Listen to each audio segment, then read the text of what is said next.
হৃদয়ের প্রেম গাথা লিখেছেন রিক্তা ইসলাম মায়া। সূর্য পশ্চিম আকাশে ঢলে। সময়টা তখন 3:15 ঘরে। আয়ন সবে মাত্র জুঁইকে নিয়ে পৌঁছালো হৃদের বিল্ডিং এর সম্মুখে। গাড়ি থামতেই আয়ন সিটের বেল্ট খুলতে খুলতে নত মস্তিষ্কে জুঁইয়ের দিকে তাকালো। অনবরত কান্নায় ফর্সা মুখটা লাল লাল হয়ে আছে, চোখের পাতার ফুলে গেছে পানির দাগ রেখা দৃশ্যমান। আয়ন জুঁইয়ের দিকে স্বাভাবিকের ন্যায় গাড়ি থেকে নেমে অপর পাশে দরজা খুলে দাঁড়ালো। জুঁইয়ের নামার অপেক্ষায়। আয়ন নিস্তব্ধ নিশ্চুপ দাঁড়িয়ে। জুঁই মাথা ঝুঁকে ফুঁপিয়ে কাঁদছে বারবার, হাতের টিস্যুতে অশ্রুকণা মুছতে মুছতে। নিশ্চুপ আয়ন খানিকটা সময় দাঁড়িয়ে থেকে একটা সময় বলে উঠল, আমরা এসে পড়েছি জুঁই, আপনি নামুন। আয়নের কথায় জুঁই মাথা তুলে তাকালো না তীব্র অপরাধ বোধে। নত মস্তিষ্কেই কেমন ফোঁপাতে লাগলো আয়নের গলা শুনে। জুঁইয়ের কান্নার গতি বাড়তে দেখে আয়ন দীর্ঘশ্বাস ফেলে বলল, প্লিজ কাঁদবেন না জুঁই, এখন কেঁদে কি হবে? সবকিছু আপনার ইচ্ছেতেই হয়েছে। এখন আসুন, আপনাকে হৃদের ফ্ল্যাটে দিয়ে আমি ঢাকায় ফিরব। আয়নের কথায় জুঁই চমকে ওঠার মতন মাথা তুলে তাকালো আয়নের দিকে। মুহূর্তেই চোখাচোখি হলো দুইজনের। জুঁইয়ের ভেজা চোখে অশ্রু দেখে আয়নের কেমন মায়া হলো জুঁইয়ের প্রতি। জুঁই জোরালো ভেজা গলায় বলল, এখনই চলে যাবেন? আয়নের উত্তর আসলো তক্ষুনি, না, রাতে হৃদের সাথে ফিরব। এখন খানবাড়িতে যেতে হবে নির্বাচনের কাজে, হয়তো হৃদও যাবে। আশেপাশে হৃদের লোকদের দেখা যাচ্ছে, আমি ওদের সাথেই যাব। আপনি এখন ওপরে উঠে যান, মায়াকে ফ্ল্যাটেই পাবেন। আয়নের কথায় জুঁই থেমে দাঁড়ালো।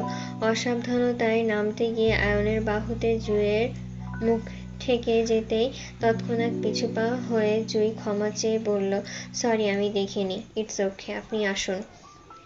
আয়নের পিছন পিছন হাঁটলো জুঁই। কয়েক কদম সামনে এগোতেই আয়ন দেখলো আশেপাশে সাদা পাঞ্জাবিতে হৃদের প্রায় 30 থেকে 40 জনের মতন ছেলেপেলে দাঁড়িয়ে। আসিফকেও দেখা গেল সেইখানে। রাস্তার এপাশ ওপাশ দুই পাশে জায়গায় জায়গায় হৃদের ছেলেপেলে দাঁড়িয়ে থাকতে দেখে আয়ন থেমে গেল। যেহেতু আশেপাশে হৃদের ছেলেপেলের উপস্থিত আছে, তার মানে হৃদও এখানে কোথাও পাওয়া যাবে। আয়ন জুঁইকে মায়ের ফ্ল্যাটে দিয়ে সে আবার নিচে নেমে যাবে বলেই এমনটা চিন্তা করে উপরে উঠতে গেলে তক্ষুনি হাঁক ছেড়ে ডাকলো হৃদের এক ছেলে। আয়নকে চিনতে পেরে চিৎকার করে বলল সে, আয়ন ভাই, উপরে কেউ নেই, ভাই ভাবি নিচেই আছে, ফ্ল্যাটে তালা, আপনি ভাইকে সামনেই পাবেন। আয়ন আর সামনে এগোলো না। যেহেতু হৃদের ফ্ল্যাটে তালা, তাহলে সেখানে গিয়ে কোনো লাভ হবে না। আয়ন সামনে এগোতে এগোতে জুঁইকে বলল, আমার সাথে আসুন জুঁই। জুঁই আশপাশে তাকিয়ে নিজের চোখের পানি মুছে স্বাভাবিক হওয়ার চেষ্টা করলো। আশেপাশে অসংখ্য মানুষের আনাগোনা। গোটা রাস্তার এপাশ ওপাশ শুধু হৃদের লোকই দেখা যাচ্ছে। জুঁই নত মস্তিষ্ক হলো, আয়নের পিছু পিছু পা মেলালো। আয়ন খানিকটা পথ এগোতেই হৃদের গাড়ি দেখতে পেল, কিন্তু আশেপাশে কোথাও হৃদকে দেখা গেল না। তবে আসিফকে দেখা গেল আয়নের থেকে কিছুটা পথ দূরে দাঁড়িয়ে হৃদের ছেলেদের সঙ্গে। হয়তো হৃদের অপেক্ষায় দাঁড়িয়ে সেখানে। আয়ন সেই দিকে এগোতে চাইলে পথে দেখা পেল আরিফের। হৃদের জনসভার আরিফের উপস্থিতি দেখে আয়ন খানিকটা কপাল কুঁচকাল। আয়ন যতটুকু জানে, হৃদের সঙ্গে আরিফের বনিবনা নেই। সেখানে আরিফ হৃদের ছেলেপেলেদের সঙ্গে একত্রে দাঁড়িয়ে আছে, বিষয়টা কেমন জানি লাগলো আয়নের। আয়নের দৃষ্টির সঙ্গে সঙ্গে জুঁইয়ের দৃষ্টিও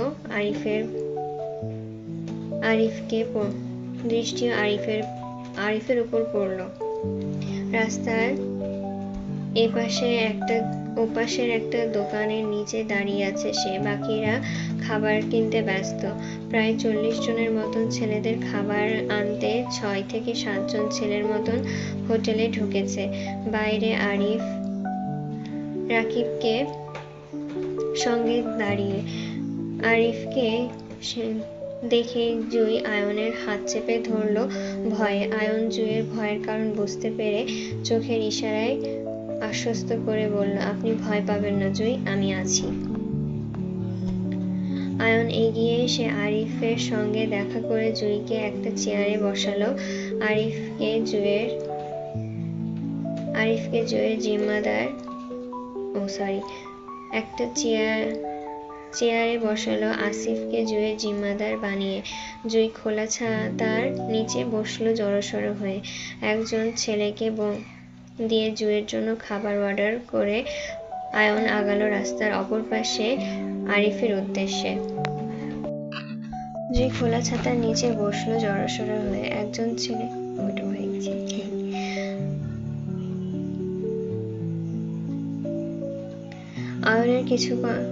আয়নের কিছু কথা বলা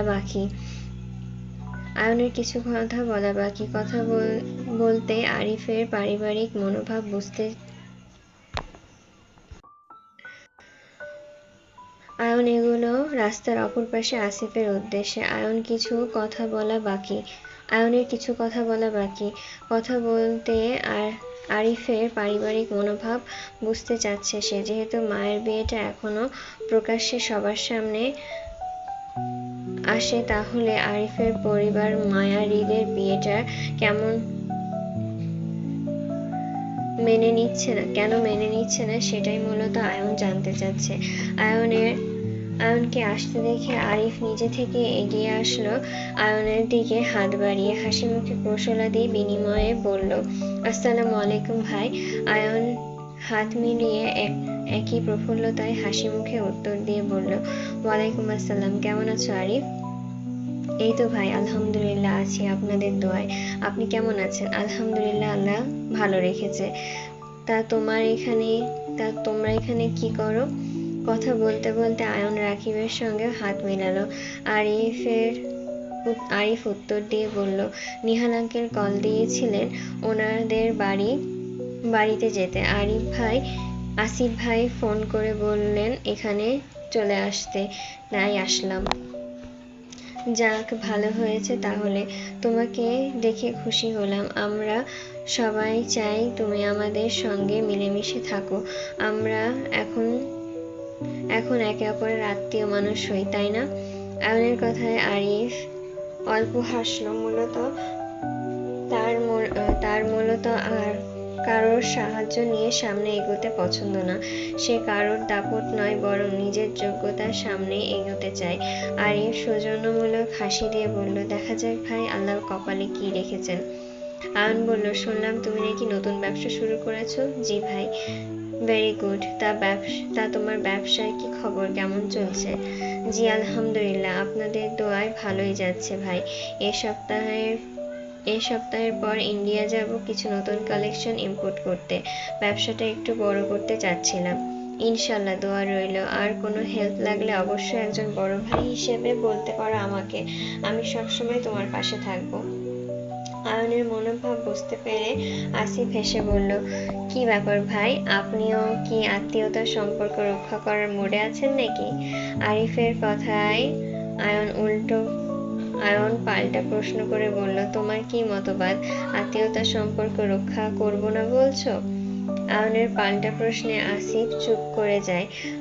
আয়ন আসিফকে চুপ করে যেতে দেখে ফের প্রশ্ন করে বলল, তোমরা কি এখনো হৃদমায়ের সম্পর্ক নিয়ে কোনো দ্বিধাবোধে আছো আরিফ? আরিফ সহজ গলায় বলল, না ভাই। আয়ন তীক্ষ্ণতায় বলল, তাহলে তোমার পরিবারের কেউ? বাসায় এখনো জানানো হয়নি মায়ের বিয়ের সম্পর্কে। ভাবছি আজকে রাতে ট্রেনে বাসায় ফিরে কাল এই বিষয়ে পরিবারের সঙ্গে বসবো। তারপর সঠিক কোনো কিছু বলতে পারবো। আসিফের কথায় আয়ন কৌতূহলী গলায় বলল, কেন?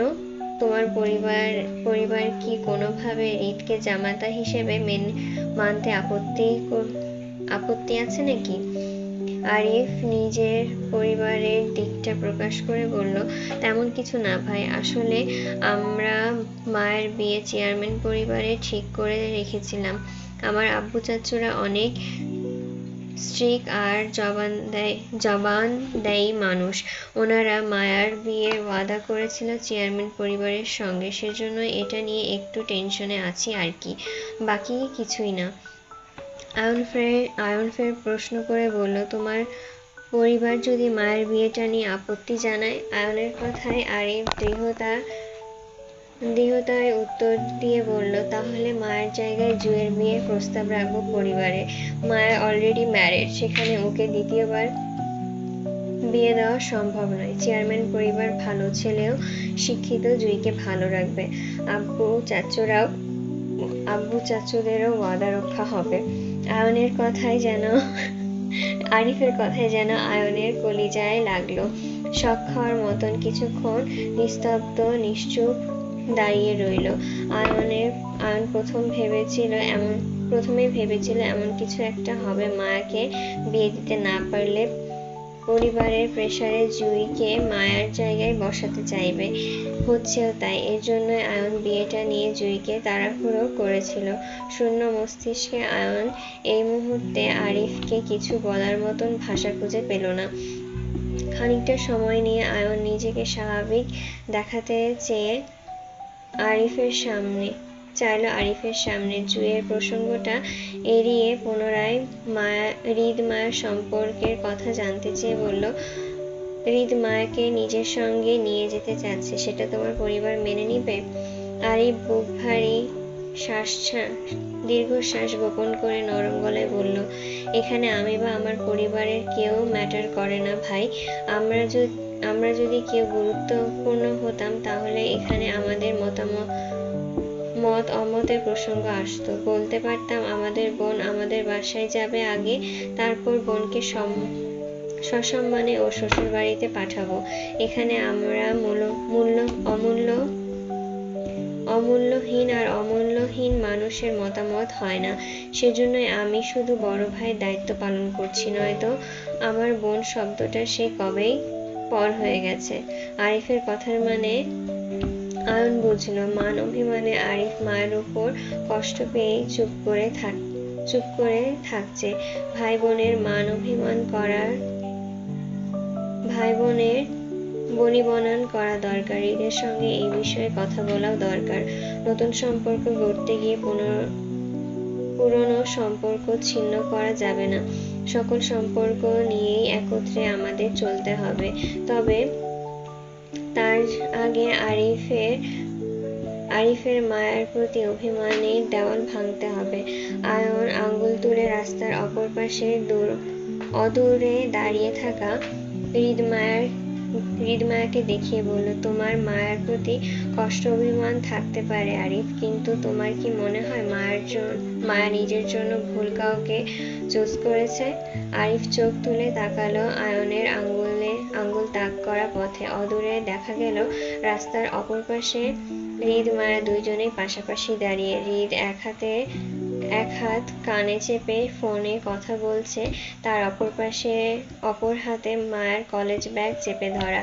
মায়া হৃদের পাশাপাশি দাঁড়িয়ে হৃদের প্যান্টের পকেটে হাত ঢুকিয়ে টাকা বের করছে ঝালমুড়ি খাওয়ার জন্য। আয়নের কথায় আরিফকে চুপ করে যেতে দেখে আয়ন ফের বলল, আমি জানি তুমি হয়তো হৃদের প্রতি নারাজ, কিন্তু আমি বলবো তুমি তোমার পার্সোনাল বিষয়গুলো আলাদা রেখে শুধু হৃদ মায়াকে দেখো।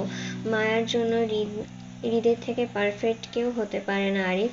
তোমরা চেষ্টা করেও হৃদের মতন কাউকে মায়ের জন্য এনে দিতে পারবে না। হৃদের রাগ বেশি হতে পারে, কিন্তু সে তোমার বোনকে নিয়ে খুবই সেনসিটিভ। জীবনে এমন অনেক ছেলে পাবে তুমি, যে প্রেম করে ধোঁকা দেয়, আবার কিছু ভালোবাসার সত্যিকারের হয়েও দেখবে শেষ পর্যন্ত ভালোবাসার পূর্ণতা দিতে পারে না।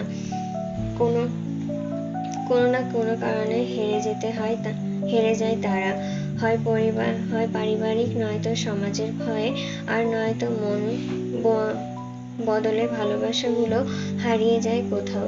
তুমি এমন ভালোবাসা খুব কমই দেখতে পাবে যে তোমাকে পাওয়ার জন্য তোমার সাথেও লড়াই করে নিবে। সমাজ, পরিবার বা অন্য কোনো কিছু তোমাদের কাছে ম্যাটার করবে না একমাত্র ভালোবাসার মানুষ ছাড়া। মোট কথা, কোনো কিছুর বিনিময়ে তোমাকে হারাতে ইচ্ছুক নয়। আর সেটাই হচ্ছে হৃদ খান, যে মায়াকে পাওয়ার জন্য নিজের পরিবার, তোমার পরিবার, এমনকি মায়াকেও সুযোগ দিচ্ছে না হৃদকে ছেড়ে যাওয়ার। এমন ভাবে, এবার তুমি বলো, তুমি পারবে হৃদের মতন একটা ছেলে নিজের বোনকে এনে দিতে পারবে? আরিফ আবারও চুপ। অয়নের কথায় ওর মস্তিষ্কে ধারণ করছে বুঝতে পেরে অয়ন ফের বলল, হৃদ খানের ভালোবাসা শুধু ভয়ঙ্কর নয়, ভয়াবহ বটে। এই যে এক্ষুনি দেখো, তুমি, আমি, হৃদের বাবা, আমরা সবাই হৃদের অপেক্ষায় দাঁড়িয়ে আছি, অথচ হৃদ খান নিজের বউয়ের ছোট ছোট আবদার পূরণ করতে ব্যস্ত। তারপরও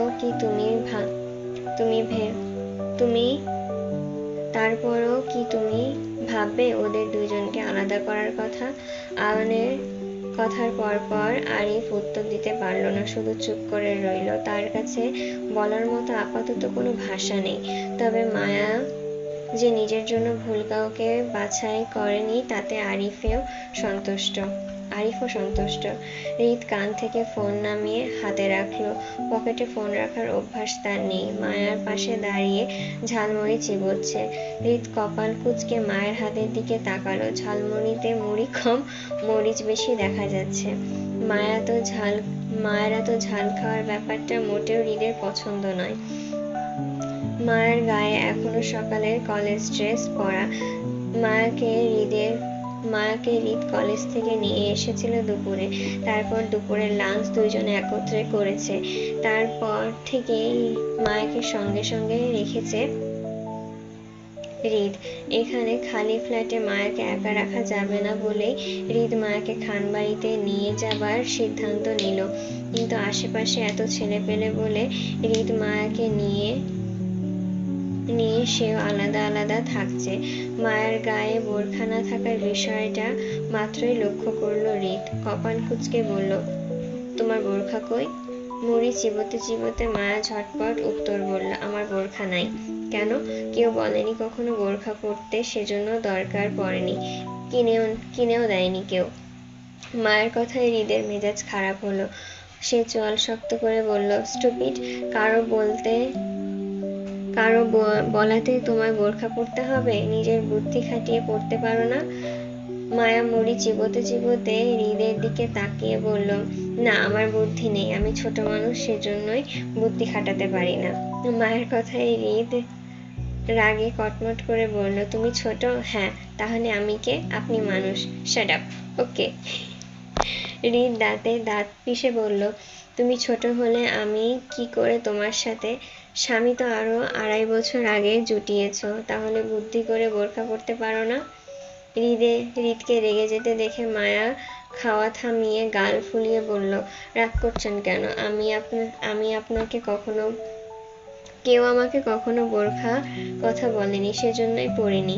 আপনি বললে অবশ্যই পরবো। আমি তো আপনার সব কথা শুনি, তাই না? মায়ের গাল ফোলানোর কথায় মুহূর্তেই হৃদের সব রাগ নেমে গেল। মন মস্তিষ্ক শীতল হলো মায়ের কথায়। হঠাৎ করে অজানা কারণে মায়ের প্রতি খুব মায়া হলো হৃদের। মনে হচ্ছে দুজনের শেষ দেখা এটাই। যদিও হৃদ এইসব বিশ্বাসী নয়, তারপরও হৃদ হাত বাড়িয়ে মায়ের মাথায় হাত রাখলো পরম যত্নে। তারপর মায়ের মাথায় হাত বুলিয়ে বলল, আমার হয়ে থাকবে তো সারা জীবন? মায়া মিহি গলায় উত্তর করলো তক্ষুনি, বলল, আমি তো আপনারই। আমি না থাকলেও আমার হয়ে থাকবে তো? হৃদের কথাটা মায়ের পছন্দ হয়নি। হৃদ ছাড়া মায়া অস্তিত্ব শূন্য। তাই মায়া কেমন জেদি সুরে উত্তরে বলল, আপনি না থাকলে আমিও নেই। আপনি আছেন বলেই আমি আছি। আপনি আমাকে ছাড়া কোথাও যাবেন না, আমি থাকতে পারবো না। মায়ের কথায় হৃদের মন শান্ত হলো। হৃদ মায়াকে আশ্বস্ত করে বলল, কোথাও যাচ্ছি না গো, এই তো আছি আমি। হৃদ মায়ার মাথা থেকে হাত নামাতে নামাতে পুনরায় হাতের ফোনটা বেজে উঠতেই হৃদ ফোনের দিকে এক পলক তাকিয়ে ফের মায়ের দিকে তাকালো। মায়ার দিকে তাকিয়ে বলল, আর কিছু খাবে তুমি? মায়া মাথা নাড়িয়ে সম্মতি দিতে দিতে বলল, আচ্ছা তাহলে তুমি এখানে দাঁড়িয়ে খাও, আমি কল অ্যাটেন্ড করে আসছি, কেমন? মায়া মাথা নাড়িয়ে সম্মতি দিয়ে বলল, আচ্ছা। হৃদের হাতে ফোনটা নিয়ে খানিকটা দূরে দাঁড়ালো মায়ার থেকে, বেশ একটু দূরে নয়, তবে 10-15 কদমের দূরত্বে দাঁড়িয়ে হৃদ নিজের জরুরি ফোন আলাপ চালালো। সাথে সতর্কতা অবলম্বন করে ফুটপাতের খানিকটা পাশ ঘেঁষে দাঁড়ালো। সামনে দিয়ে রিক্সা, অটো রিক্সা আর প্রাইভেট কারও যাতায়াত চলছে পরপর। সবকিছু ঠিকঠাক স্বাভাবিক। আশেপাশে হৃদের ছেলেপেলের আনাগোনা। মায়া ঝালমুড়ি চেবোচ্ছে আর আয়ন আসিফ সহ বাকি ছেলেদের নিয়ে রাস্তার পার হচ্ছে, হাতে সকলের জন্য খাবার প্যাকেট নিয়ে। এমন অবস্থায় বিকট শব্দ, সবকিছু যেন থমকে দাঁড়ালো। এক মুহূর্তের জন্য উপস্থিত কেউ বুঝল না কি হয়েছে আসলেই। 2-3 সেকেন্ডের মধ্যে মায়ার গগন ফাটানো চিৎকারে মত্ত হলো সবকিছু। চোখের পলকে মায়ের হাতে ঝালমুড়ি আর হৃদের ফোন দুটোই রাস্তায় ছড়িয়ে ছিটিয়ে পড়ল এলোমেলো ভাবে। তার সঙ্গে সঙ্গে হৃদের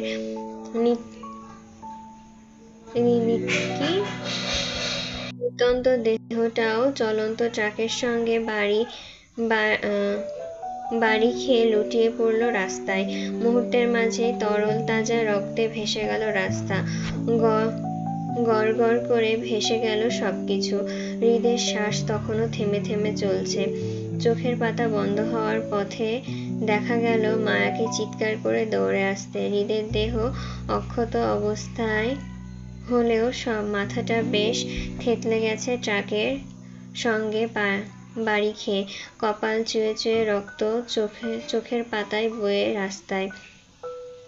সবকিছু কেমন নিস্তব্ধ আর নিশ্চুপ লাগছে হৃদের কাছে, অথচ আশেপাশে কেমন শোরগোল আর অস্থির উত্তেজিত পরিবেশ হয়ে উঠল হৃদের অ্যাক্সিডেন্টে। চারপাশে হৃদের ছড়িয়ে ছিটিয়ে থাকা ছেলেপেলের মাঝে মুহূর্তে দৌড়াদৌড়ি আর অস্থির উত্তেজনার চিৎকার শোনা গেল। সকলের মুখে মুখে ভাই ভাইয়ের উচ্চ চিৎকারের কম্পিত পরিবেশ। আয়ন আরিফের খাবারের প্যাকেটগুলো রাস্তায় পড়ে রইল অবহেলার অবস্থায়। শুধু হৃদের ছেলেপেলেদের মধ্যে অস্থির উত্তেজনা প্রকাশ পায়নি। রাস্তায় সর্বত্র গাড়ি থেমে যায় হৃদ খানের অ্যাক্সিডেন্টের খবর পেয়ে। হইচই শোরগোল, দোকানপাট থেকে শুরু করে গাড়ি থেকে মানুষজন বেরিয়ে দৌড়ালো ট্রাকের পেছন পেছন আর বাকি হৃদের উদ্দেশ্যে। মুখে মুখে সকলের একই কথা, দেখে শুনে হৃদ খানকে ট্রাকের চালক টক্কর মেরেছে, নয়তো হৃদ রাস্তার ফুটপাত ঘেঁষেই দাঁড়িয়েছিল। সেথায় সচরাচর রিক্সা ব্যতীত ট্রাক চলা নিষেধ। সেখানে থেকে অ্যাক্সিডেন্ট মানে কেউ ইচ্ছায় এই কাজটা করেছে, ষড়যন্ত্র করে। এখন প্রশ্ন হলো, হৃদ খান বাঁচবে তো? শান্ত স্বাভাবিক পরিবেশটা হঠাৎ করেই কেমন উত্তেজিত হয়ে উঠল। মায়ের গগন কাঁপানো চিৎকার যেন মাটিসহ সবকিছু কম্পিত হচ্ছে। মায়া প্রথম হৃদের মাথার কাছে বসল। উপর হওয়া হৃদকে রাস্তা থেকে টেনে নিজের কোলে শোয়ালো। হৃদের থেতলে যাওয়া মাথা দেখে মায়ের শরীর কম্পন বাড়ল।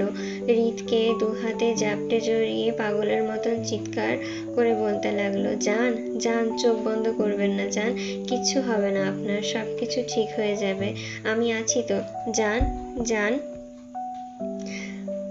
মায়ের অনবরত প্রলাপ। হৃদ চোখ টেনে মায়ের দিকে তাকালো। নিঃশ্বাস প্রায় বন্ধের পথে।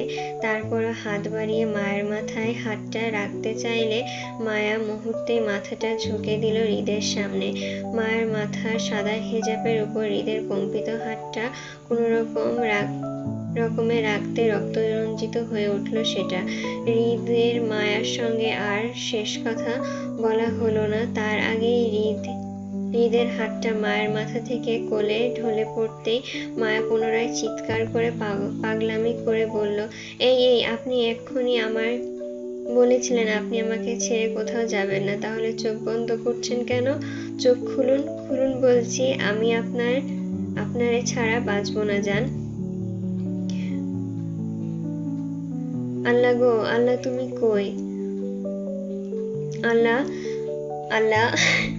মায়ের বুক ফাটা আর্তনাদে মানুষ থেকে শুরু করে যেন জমিন আসমান গাছপাতা সবগুলো যেমন হাহাকার করছিল মিলনে আমল দেখে। ততক্ষণে হৃদ মায়াকে ঘিরে দাঁড়ালো সকলে। আসিফ, আয়ন, আরিফ সকলেই জুই উপস্থিত। সকল ভিড় পেরিয়ে সেখানে ছোট বড় সকলেই চোখে পানি। আয়ন, আসিফ, এমনকি আরিফ সহ সকলে কাছে ভাই ভাই বলে। আয়নের চোখেও পানি। একজন ডাক্তার হয়েও সে কম্পিত হাতে হৃদের পালস চেক করছে। চারপাশে মুহূর্তের মাঝে কেমন হাহাকার ছেয়ে গেল। আয়ন, আসিফ সহ কিছু ছেলেপেলে হৃদের দেহটা ধরাধরি করে উঠাতে চাইলে জুই, আসিফ এগিয়ে এসে মায়াকে জাপটে জড়িয়ে ধরে আটকালো দুই হাতে টেনে। মায়ের শক্তিতে আরিফ আর জুয়ের সঙ্গে উঠতে না পেরে ছটপটিয়ে লাফাতে লাগলো হৃদকে নিয়ে যেতে দেখে। মায়া পাগলের মতন ধস্তাধস্তি করলো জুই আরিফের থেকে ছাড়া পেতে। আর্তচিৎকারে বলতে লাগলো মায়া, জুই আমারে ছাড়, আমারে যাইতে দে তোরা, আমার স্বামী ভালো নাই জুই, আমার স্বামী ভালো নাই, আমি ওনারে ছাড়া বাঁচবো না জুই, আমারে যাইতে দে তোরা, যাইতে দে, আল্লাহ আল্লাহ গো আল্লাহ গো। চিৎকার করতে করতে মায়ার শক্তিতে উঠতে না পেরে বসে গেল। মায়াকে রাস্তায় বসে যেতে দেখে আরিফ, জুই দুইজনেই মায়ের হাত দুটা শক্ত করে চেপে ধরে রাস্তায় বসিয়ে রাখলে মায়া পুনরায় ধস্তাধস্তি করে আরিফের কাছে আকুতি করে বলল, ভাই আমারে যাইতে দাও না ভাই, তোমার পায়ে পড়ি আমি, আমার স্বামী ভালো নাই ভাই, আমার তার কাছে যাইতে দাও, আমার উপর দয়া করো ভাই, আমারে যাইতে দাও, সবাই ওনারে নিয়া চইলা যাইতেছে ভাই, আমারে যাইতে দাও তুমি, আমি ওনারে ছাড়া বাঁচবো না ভাই, বাঁচবো না, আল্লাহ আল্লাহ। মায়ার আর্তচিৎকার। জুই, আরিফ দুইজনেই কাঁদলো, তারপরও মায়াকে ছাড়লো না। এখানে অসংখ্য ছেলেদের মাঝে মায়া কোথায় যাবে? তাছাড়া হৃদের এই কন্ডিশনে মায়ের থাকা ঠিক হবে না, কারণ রোগীর কাছে চিৎকার করা ঠিক না। তাছাড়া মায়ের যে অবস্থা দেখা যাচ্ছে, সে হৃদের ক্ষতি না করলেও নিজের ক্ষতি করে ফেলবে পাগলামি করতে করতে। তাই আপাতত মায়াকে হৃদের থেকে দূরে রাখতে আরিফ, জুই মায়াকে আটকে রাখলো।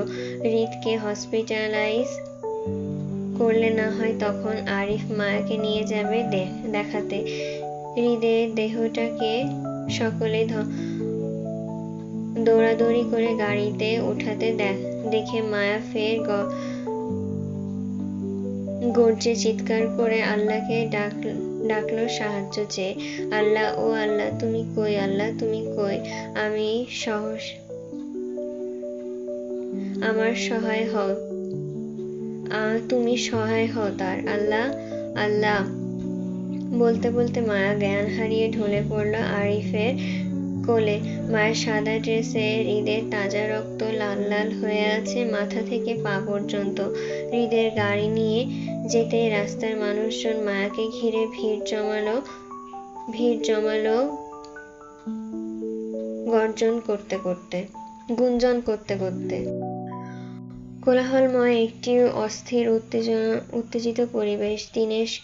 দিনের শেষ সন্ধ্যায় আবেশ ধরণী জুড়ে। সময়টা প্রায় 6:30 ঘরে। অবস্থান চট্টগ্রাম মেডিকেল হসপিটাল। হৃদের অ্যাক্সিডেন্ট হয়েছে প্রায় 4 ঘন্টা, প্রায় 4টে নাগাদ। বিগত 2.5 ঘন্টা যাবৎ হৃদকে নিয়ে ওটিতে ডাক্তাররা, এমার্জেন্সি চলছে। সেখানে উপস্থিত আয়ন নিজেও। প্রফেশনাল ডাক্তার হয়েও আজ তার বুক হাত উভয় কাঁপছে। হৃদকে শয্যাশায়ী দেখে আয়নের দেখা এই প্রথম। হৃদ খান নিস্তর আর নিশ্চুপ শুয়ে আছে, মাথার একপাশে থেতলে যাওয়ায় সেখানটা ট্রিটমেন্ট চলছে। আয়ন প্রফেশনাল ডাক্তার হয়েও সে বুঝতে পারছে এইসব চিকিৎসা হৃদের তেমন কাজে দেবে না। হৃদের শ্বাস খুবই ধীর গতিতে ফেলছে, বলতে গেলে থেমে থেমে। মস্তিষ্কে আঘাত পড়েছে ভীষণ, সেজন্যই শরীর রেসপন্স করছে না। মৃতদেহর ন্যায় নেতিয়ে হৃদের শক্তপোক্ত শরীরটা। রিপোর্ট এসেছে অ্যাক্সিডেন্টের ফলে হৃদের মস্তিষ্কে রক্তক্ষরণ হয়েছে বেশ, যার জন্য হৃদের নাক কান উভয় পথে রক্ত ঝরছে। মস্তিষ্কে রক্ত জমাট বাঁধার কারণে এটা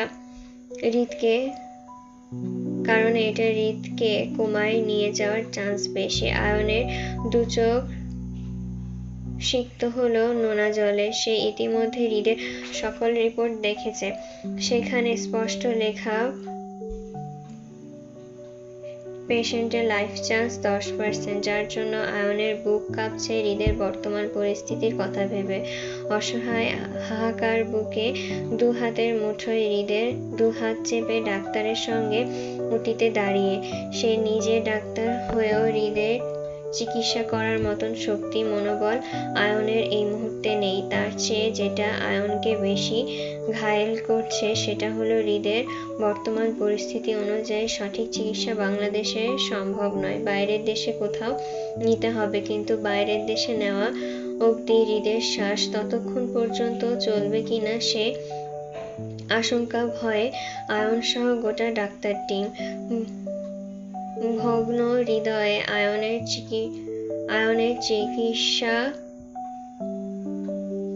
আয়ন চিৎকার করে কাঁদতে মন চাইল, কারণ এই মুহূর্তে হৃদের জন্য করার মূলত কারোরই হাতে কিছু নেই। আয়ন চাইলেও হৃদের জন্য কিছু করতে পারছে না। ডাক্তাররা যারা এমার্জেন্সিতে হৃদের ট্রিটমেন্ট করছে তারা একটু পরপর ট্রিটমেন্ট শেষে আয়নকে কি বলছে সেটা আগ থেকেই জানা আয়নের। নিরাশ আয়ন বারবার চোখের পাতা ভিজে উঠল নোনা জলে। ছেলেদের কাঁদতে নেই, অথচ আয়ন আজ চেয়েও নিজের চোখের পানি থামাতে পারছে না। বুকে ফাটা কষ্ট, তীব্র কান্না পাচ্ছে ওর। ওটির বাইরে দাঁড়িয়ে থাকা আপনজনদের কি জবাব দিবে সে? যখন জানতে চাইবে হৃদ কেমন আছে, কি বলবে? হৃদ ভালো নেই, হৃদের বাঁচার সম্ভাবনা 10% বা তারও কম। আয়নের চিন্তাভাবনার মাঝে বাকি ডাক্তাররা হৃদের মাথার আঘাতপ্রাপ্ত জায়গায় গুলোতে ওয়াশ করে প্রাথমিক সেলাই করে পিছন ঘুরতে ঘুরতে ডাক্তার রাশেদ আয়নের উদ্দেশ্যে বলল, পেশেন্টের মাথার অবস্থা খুব খারাপ ডাক্তার আয়ন। আমাদের ধারণা বাকি চিকিৎসা সম্ভব নয়। যত দ্রুত সম্ভব পেশেন্টকে ঢাকায় ট্রান্সফার করান প্লিজ। ওনার বাঁচার সম্ভাবনা খুব কম। বাকিটা আপনি হয়তো রিপোর্টে দেখেছেন ডাক্তার আয়ন।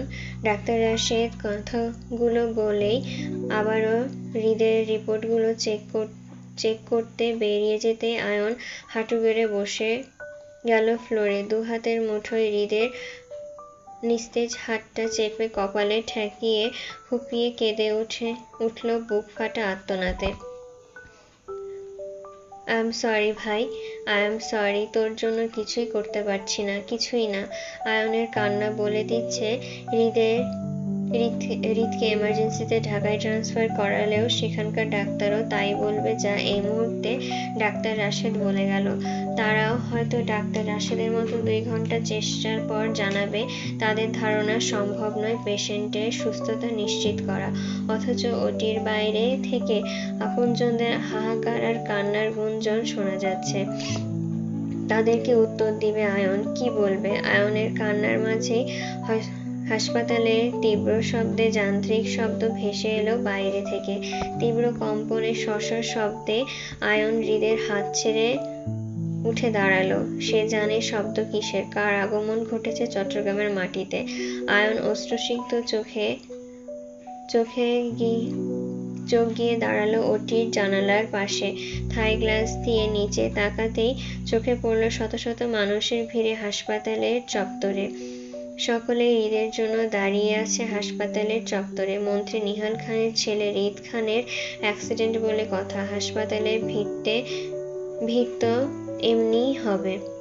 এমনি হতো, তবে প্রশাসনের পুলিশের ভিড় দেখে দেখা গেল সেখানে পরিস্থিতি নিয়ন্ত্রণে আনার জন্য জায়গায় জায়গায় পুলিশ দাঁড়িয়ে। কিন্তু অস্থির উত্তেজিত পরিস্থিতির জন্য হাসপাতালের অন্যান্য রোগীদের অসুবিধা হচ্ছে সেটা জেনেও কারোর হাতে পরিস্থিতি নিয়ন্ত্রণ করার মতন কিছুই নেই। প্রতিনিয়ত মানুষের সংখ্যা বাড়ছে। নিহাল খানের রাজনৈতিক দলের লোক থেকে শুরু করে বড় বড় নেতৃবৃন্দ উপস্থিত এই হাসপাতালের চত্বরে। আয়ন চোখ ঘুরিয়ে তাকালো শূন্য আকাশে থেকে নামা হেলিকপ্টারের দিকে। গোল গোল পাখা ঘুরে হেলিকপ্টারটা নামলো হাসপাতালে থেকে বেশ দূরে খালি মাঠে, যেখানে আগ থেকেই উপস্থিত ছিল হৃদের বেশ কিছু বডিগার্ড। ক্যাপ্টেন হেলিকপ্টারের দরজা লক খুলে দিতেই 2 জন বডিগার্ড এগিয়ে এসে দরজা টেনে খুলতেই বেরিয়ে আসলো হৃদের মা সুফিয়া খান। তিনি হেলিকপ্টার থেকে বেরিয়ে সোজা হাঁটলো হাসপাতালের উদ্দেশ্যে। আজ প্রায় 15 বছর পরে চট্টগ্রামের মাটিতে পা পড়েছে ওনার। সেই 15 বছর আগে এক কাপড়ে স্বামীর ঘর ছেড়েছিলেন তিনি, আর আজ 15 বছর পর ফিরেছেন ছেলের অ্যাক্সিডেন্টের খবর শুনে। বিগত 15 বছর আগে যখন এই দিনে স্বামীর ঘর ছেড়েছিলেন, সেই দিন ওনার চোখে জল ছিল না, শুধু ছিল রাগ আর জেদ। বশীভূত হয়ে স্বামীরও সংসার ছেড়েছিলেন তিনি। কিন্তু আজ চোখ ভর্তি মমতা। শক্ত মানুষগুলো নাকি কাঁদলে মানায় না, যেমনটা সুফিয়া খানকে দেখলে কেউ বলবে সেটা। আজ অবধি কখনো কেউ সুফিয়া খানকে কাঁদতে দেখেছে কিনা জানে না। নিহাল খান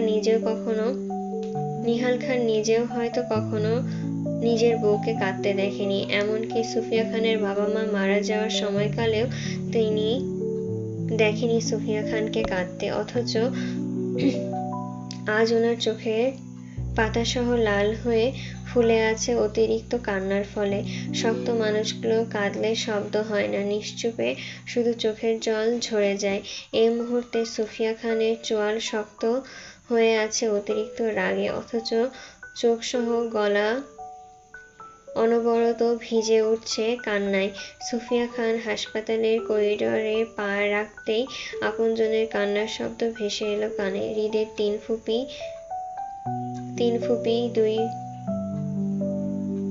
ফুপির দুই ফুপু, ওনাদের স্বামী সন্তানরা সকলে উপস্থিত হাসপাতালে। আয়নের বাবা মা বাদে। ওনারা লন্ডনের বাসিন্দা, সেজন্যই আজ এই মুহূর্তে এখানে নেই। তবে শশী ও শশীর মা বাবা দুইজনে অশ্রুসিক্ত চোখে খানবাড়ির সকলের সাথে দাঁড়িয়ে। বলতে গেলে খানবাড়ির হাতে গোনা কয়েকজন কর্মচারী বাদে সকলে উপস্থিত হাসপাতালে হৃদের খবর জানতে। সুফিয়া খান পরিচিত মানুষের মুখ সেই নিচতলা হতেই তৃতীয় ফ্লোর পর্যন্ত অবধি দেখতে পেয়েছে। সকলের দৃষ্টির কেন্দ্রবিন্দু ছিল হৃদের মা সুফিয়া খান। হাসপাতালের করিডোরে পরিচিত অপরিচিত অসংখ্য মানুষের ভিড় জমে থাকায় থাকায় হাঁটার রাস্তা নেই। তবুও সুফিয়া খানের আগমনে সকলে করিডোরের দুপাশে হয়ে দাঁড়ালো রাস্তা করে। অপারেশন থিয়েটারের সম্মুখে মাথা ঝুঁকে ফ্লোরে বসেছিলেন নিহাল খান। হঠাৎ পায়ের খটখট শব্দে সামনে তাকাতেই চোখে পড়ল একটা প্রিয় মুখ। নিস্তব্ধ নিশ্চুপ পলকে তিনি সেই দিকে তাকিয়ে রইল, তেজে হেঁটে আসা রাগান্বিত মহিলাটির দিকে। অতি আপনজন, অতি প্রিয় একটা মুখ নিহাল খানের, অথচ আজ কত বছর পর সামনে থেকে দেখতে পেল তিনি। নিহাল খানের একইভাবে তাকিয়ে থাকতে দেখে প্রথমে রাদিফ, পরে সকলেই তাকালো সুফিয়া খানের দিকে। সুফিয়া খানকে দেখে অতি আবেগ ভালোবাসা দেখিয়ে শশীর মা এগিয়ে এসে জড়িয়ে ধরতে চাইলে সুফিয়া খান হাতের ইশারায় বাধা দিয়ে সামনে হাঁটল। উপস্থিত সকলেই এগিয়ে মুখোমুখি হলো ডাক্তারের সঙ্গে। ডাক্তার রাশেদ সবেমাত্র ওটি থেকে বেরিয়েছিল সবার সঙ্গে কথা বলবে বলে, কিন্তু তার আগেই মুখোমুখি হলো সুফিয়া খানের। ডাক্তার রাশেদ কিছু বলবে তার আগেই অস্থির উত্তেজিত ব্যাকুলতায় প্রশ্ন করলো সুফিয়া খান, ডাক্তার, আমার ছেলের কি অবস্থা? ওকে দেখতে পারবো একটু? সুফিয়া খানের সম্পর্কে বেশ ধারণা ছিল না ডাক্তার রাশেদের। তিনি মন্ত্রী নেহাল খানকে চিনেন, ওনার বউ হিসেবে সুফিয়া খানকে চেনেন না, আর না কখনো দেখেছেন। ডাক্তার রাশেদ সুফিয়া খানের কথায় উত্তর করল না। মেয়ে মানুষ বলে তিনি সরাসরি কোনো পুরুষের সাথে কথা বলতে চান, বিশেষ করে হৃদের বাবা নিহাল খানের সঙ্গে। সেজন্যই তিনি আশেপাশে মাথা ঘুরিয়ে নিহাল খানের খোঁজ করল হৃদের কন্ডিশন জানাতে। পেয়েও গেলেন নিচের ফ্লোরে বসে নিরুপায় বিধ্বস্ত নিহাল খানকে। ডাক্তার রাশেদ সুফিয়া খানকে এড়িয়ে নিহাল খানের দিকে ঘুরে বলতে চাইল, স্যার, পেশেন্টের কন্ডিশন স্টেবল না, প্রচুর রক্তপাত হয়েছে মাথা থেকে। ডাক্তার রাশেদের বাকি কথা শেষ করার আগে সুফিয়া খান অস্থির উত্তেজিত ভঙ্গিতে ডাক্তারের উদ্দেশ্যে বলল, আমাকে বলুন যা বলার ডাক্তার, পেশেন্টের অবস্থা সম্পর্কে আমাকে জানান, আমি গার্ডিয়ান পেশেন্টের। সুফিয়া খানকে না চেনায় এবারও ডাক্তার রাশেদ সুফিয়া খানকে অপেক্ষা করে পুনরায় ঘুরে গেল নিহাল খানের দিকে। যেখানে স্বয়ং মন্ত্রী নিহাল খান দাঁড়িয়ে আছে, সেখানে অন্য কারোর সাথে কথা বলার প্রয়োজন মনে করল না ডাক্তার রাশেদ। ততক্ষণে নিহাল খানও বসা থেকে উঠে দাঁড়িয়েছিল ডাক্তারের সঙ্গে কথা বলতে। ওনার চোখ মুখ ফুলে আছে অতিরিক্ত কান্নায়। উপস্থিত সকলের চোখে নোনা পানি। ডাক্তার রাশেদ নিহাল খানের উদ্দেশ্যে আবারও বলতে চাইল, স্যার, ডাক্তার রাশেদের বাকি কথা শেষ করার আগেই শক্ত হাতে ওনার কলার চেপে ধরল সুফিয়া খান। গর্জে ওঠার মতন রাগে তিত্তির মেজাজে বলল, আমাকে চোখে পড়ে না? আমি কথা বলছি, কানে যায় না? কয় টাকার ডাক্তার তুই? আমাকে উপেক্ষা করিস, সাহস দেখাস, আমাকে চিনিস? সুফিয়া খানের ক্ষেপে যেতে দেখে তৎক্ষণাৎ এগিয়ে আসলো রাদিফ, আসিফ আর হেনা খান।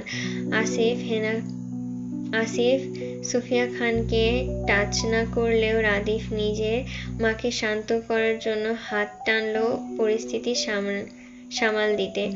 ভাঙা গলায় ডাক্তার রাশেদের উদ্দেশ্যে বলল, উনি আমার মা ডাক্তার, যা বলার আম্মুকে বলুন, আমরা শুনবো। সুফিয়া খানের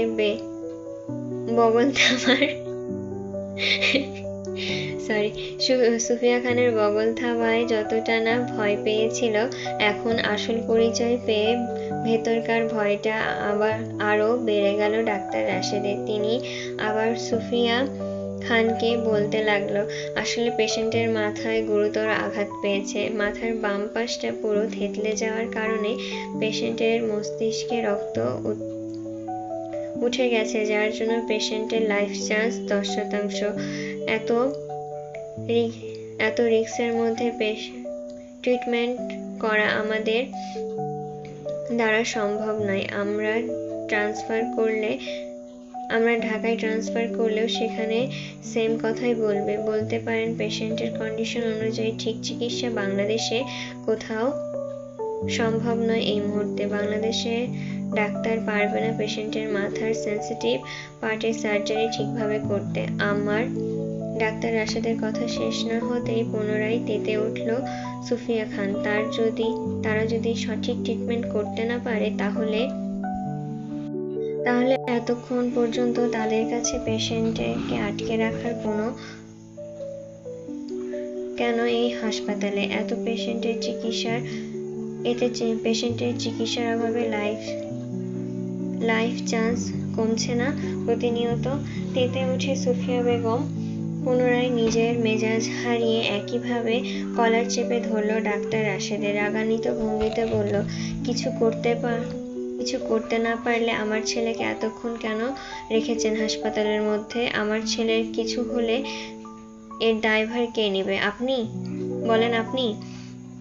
সুফিয়া খান নিজের অতিরিক্ত রাগ কন্ট্রোল করতে না পেরে নিজের হিতাহিত জ্ঞান হারিয়ে আবারও বলল, আমার ছেলের যদি কিছু হয় তোর মতন শত ডাক্তারের ঠিকানা আমি একাই লাগাবো ডাক্তার। করিডোরে ভিড়ে জমে থাকা অসংখ্য মানুষগুলো হঠাৎ কেমন নিশ্চুপ আর ভয়ে চুপ হয়ে গেল সুফিয়া খানের তেজ দেখে। উপস্থিত সকলেই কেমন অবাক চোখে তাকালো সুফিয়া খানের দিকে। সকলেই জানতো হৃদ খানের মা আছেন, কিন্তু তিনি কে বা কেমন সেটা কেউ জানতো না।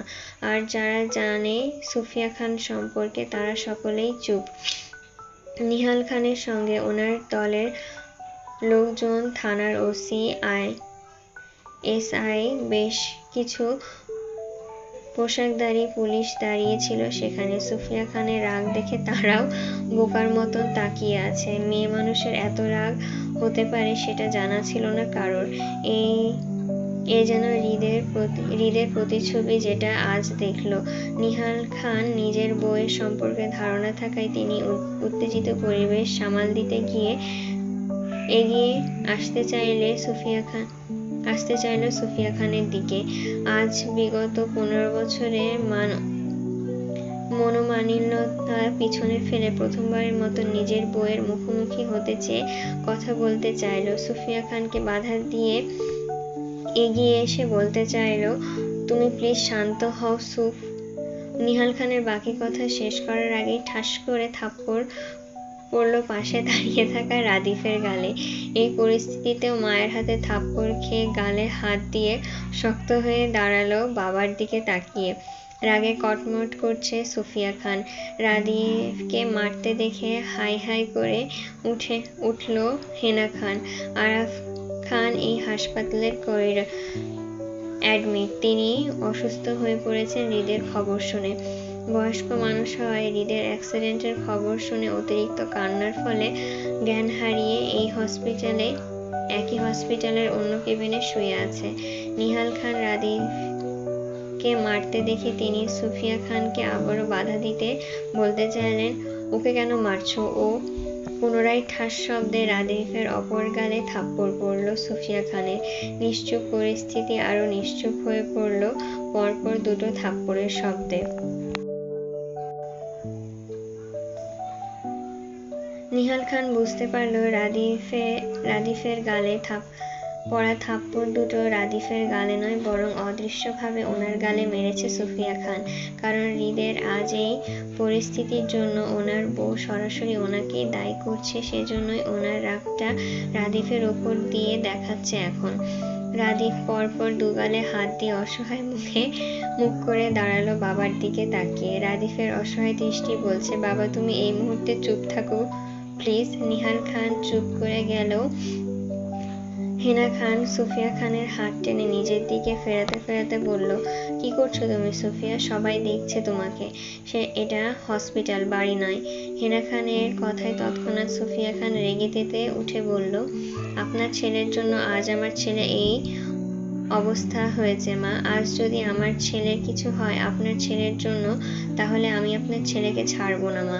15 বছর আগে যে কারণে আপনার ছেলেকে আমি ছেড়েছিলাম, আজ ঠিক একই কারণেই আমার ছেলে মরতে বসেছে। আজ আপনি কি বলবেন? সুফিয়া খানের কথায় নরম হয়ে আসলো হেনা খানের সুর। তিনি বললেন, নিহাল কি ওর ছেলের ক্ষতি করবে সুফিয়া?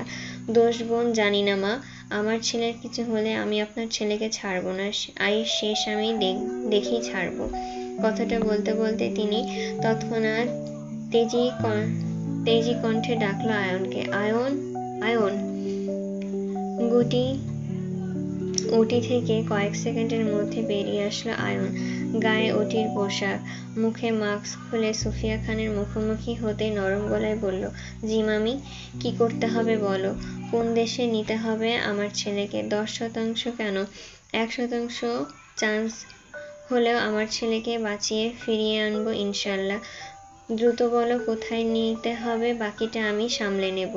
আমি আমার ছেলের সুস্থতা নিশ্চিত করতে চাই, অ্যান্ড অ্যাট এনি কস্ট। মামি, হৃদের কন্ডিশন স্টেবল না, এই অবস্থায় ওকে আগে 24 ঘন্টা ট্রিটমেন্টের মধ্যে রাখতে হবে, নয়তো বিপদে পড়ে যাব আমরা। তাহলে ইমার্জেন্সি ওয়ার্ডের ডাক্তার সহ নিয়ে নাও আয়ন। কোন দেশে নিতে হবে বলো, আমরা এখান থেকে হৃদকে ট্রিটমেন্ট দিতে দিতে নিয়ে যাব বাইরে। সময় কম, দ্রুত বলো কোন দেশে ভালো হবে। ডাক্তাররা সিঙ্গাপুরের কথা বলছে, তবে আমার মনে হয় লন্ডনে গেলে হৃদের ট্রিটমেন্টের জন্য বেস্ট হবে। সেখানে আমাদের পরিবার সহ সবাই আছে। হসপিটাল থেকে শুরু করে ডাক্তারের সঙ্গে আমার রাদিফের তিনজনেরই পরিচয় ভালো আছে। সবটা সহজে সামলে নেওয়া যাবে, চিকিৎসার জন্য উত্তম হবে। ওকে ডান। আসিফ। সুফিয়া খানের ডাকে তৎক্ষণাৎ উত্তর আসলো আসিফের। জি ম্যাডাম। এমার্জেন্সি এয়ারলাইন্সের জন্য যা যা করা লাগবে সব ঠিক করো। দরকার হলে পুরো ফ্লাইং জ্যাট বুক করো। আজ রাতের মধ্যে লন্ডন যেতে চাই। জি ম্যাডাম, সবকিছু ঠিক হয়ে যাবে।